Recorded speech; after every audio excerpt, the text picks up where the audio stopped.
앨리스라는 소녀는 아무것도 하지 않고 하루 종일 걷는 것에 지쳤습니다. 더위가 그녀를 졸리게 만들었다. 갑자기 그녀는 어딘가 서두르고 있는 흰 토끼를 발견했다.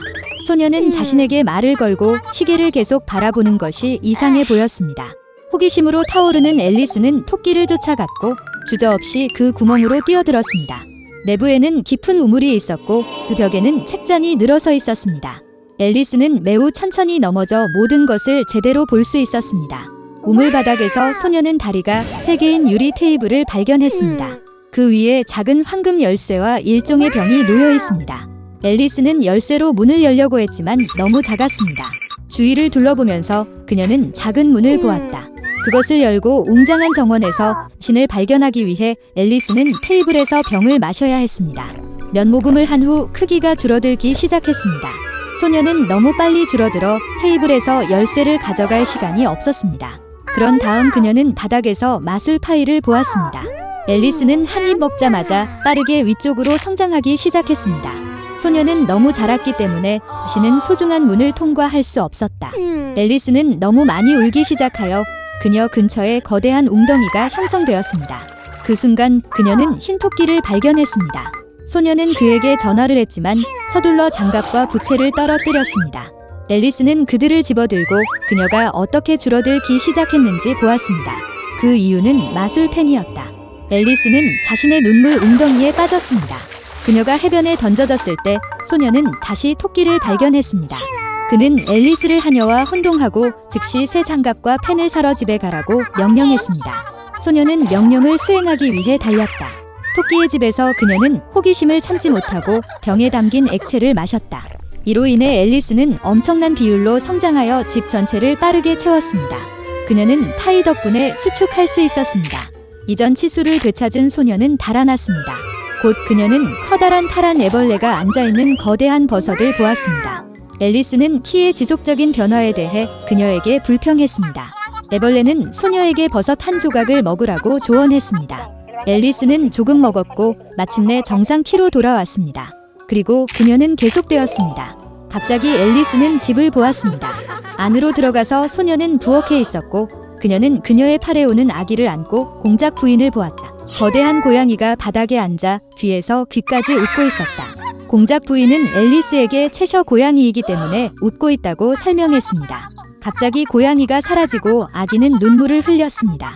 공작 부인은 아이를 앨리스에게 주었고 그녀는 여왕에게 갔다. 소녀는 자신이 아이가 아니라 진짜 작은 돼지를 안고 있다는 사실에 놀랐습니다. 고양이가 다시 나타났을 때 그는 앨리스에게 3월 토끼를 찾아보라고 조언했습니다. 그리고 그는 사라졌고 그의 미소만이 공중에 남아 있었습니다. 소녀는 길을 찾다. 곧 그녀는 3월 토끼의 집을 보았습니다. 앨리스는 티파티 시작 시간에 맞춰 왔습니다. 테이블은 거대했지만 3월 토끼, 매드해터, 마우스 소냐만이 그 위에 앉아 있었습니다. 그들은 아무도 테이블에 앉게 하지 않고 방이 없다고 말했습니다. 앨리스는 타임을 죽인 것에 대한 처벌로 끊임없이 차를 마셔야 한다는 것을 알게 되었습니다. 토끼와 모자는 가능한 모든 방법으로 소녀를 조롱하고 조롱했습니다. 그런 물의 함을 참을 수 없는 그녀는 조용히 일어나서 떠났다. 곧 앨리스는 멋진 정원에서 자신을 발견했습니다. 그녀는 카드 놀이처럼 보이는 정원사를 발견했습니다. 그들은 흰 장미를 빨갛게 물들였습니다. 소녀는 이것에 매우 놀랐습니다. 그녀는 그들의 여왕이 빨간 장미를 사랑하고 흰색 장미만 자랐다는 것을 알게 되었습니다. 여왕은 사소한 일로 하인을 처형했습니다. 정원사들은 그녀가 지금 쿠키를 훔친 하인을 판단하고 있다고 말했다. 앨리스는 관심이 많았고 법정에 갔습니다. 그곳에서 그녀는 마어치 헤어와 매드해터가 증언하는 것을 보았습니다. 그들이 끝났을 때 여왕은 갑자기 앨리스를 불러서 질문했습니다. 소녀는 아무것도 모른다고 대답하고 하인을 석방하라고 명령했습니다. 여왕은 화가 나서 소녀를 붙잡으라고 명령했습니다. 그 순간 앨리스는 다시 성장하기 시작했다고 느꼈습니다. 그 소녀는 이것이 단지 카드라는 것을 깨달았고 그녀는 그들을 두려워하지 않았습니다. 그 순간 마법이 사라졌습니다. 앨리스는 흰 토끼를 처음 본 곳과 같은 공간에서 일어났습니다. 주변에 익숙한 풍경이 있었고 익숙한 소리가 들렸습니다. 그래서 그것은 단지 꿈이었습니다. 앨리스를 생각했습니다. 바쁜 삶을 살 운명에 처한 레뮤엘 걸러버는 집으로 돌아온 지 2달 만에 시 어드벤처 배를 타고 항해를 시작했습니다.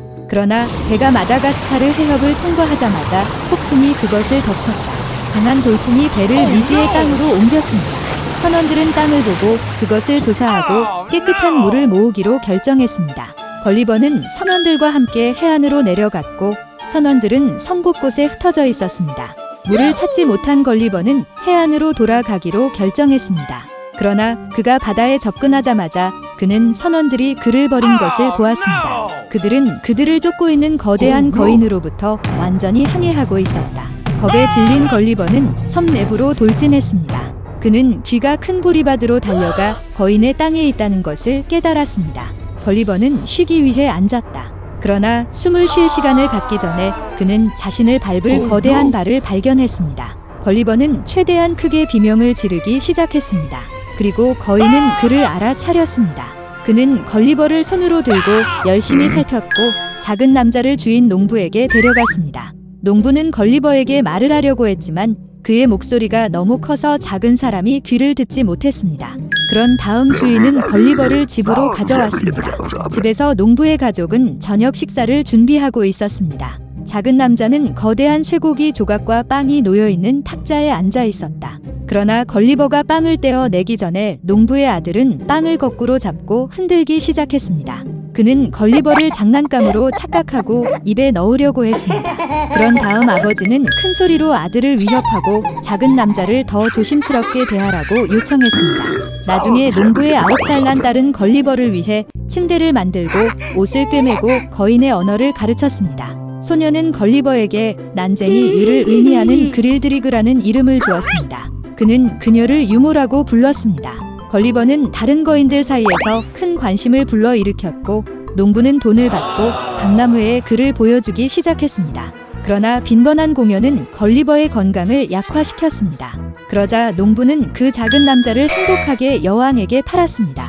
그래서 걸리버는 궁전으로 옮겨 왕가의 사랑이 되었습니다. 그러나 더 이상 왕국에서 가장 작은 사람으로 여겨지지 않은 궁정 난쟁이는 걸리버를 싫어하고 가능한 모든 방법으로 그의 삶을 망쳤습니다. 걸리버가 정원을 거닐고 있을 때 드워프가 사과 나무를 먹기 시작했습니다. 걸리버는 떨어지는 거대한 사과에서 탈출해야 했습니다. 그리고 또 다른 경우에는 민첩한 난쟁이가 걸리버를 거대한 크림통에 밀어 넣었습니다. 그리고 정시에 들어온 요리사 많이 피할 수 없는 죽음에서 작은 남자를 구했습니다. 그러나 걸리버가 문제에 빠진 것은 난쟁이 때문만이 아닙니다. 그래서 어느 날 아침 식사 중에 그는 요리사의 원숭이에게 붙잡혔습니다.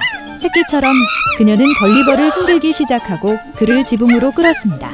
거인들은 작은 사람을 구하기 위해 달려갔습니다. 그리고 그들이 지붕에 올라가 자마자 원숭이는 걸리버를 내던졌습니다.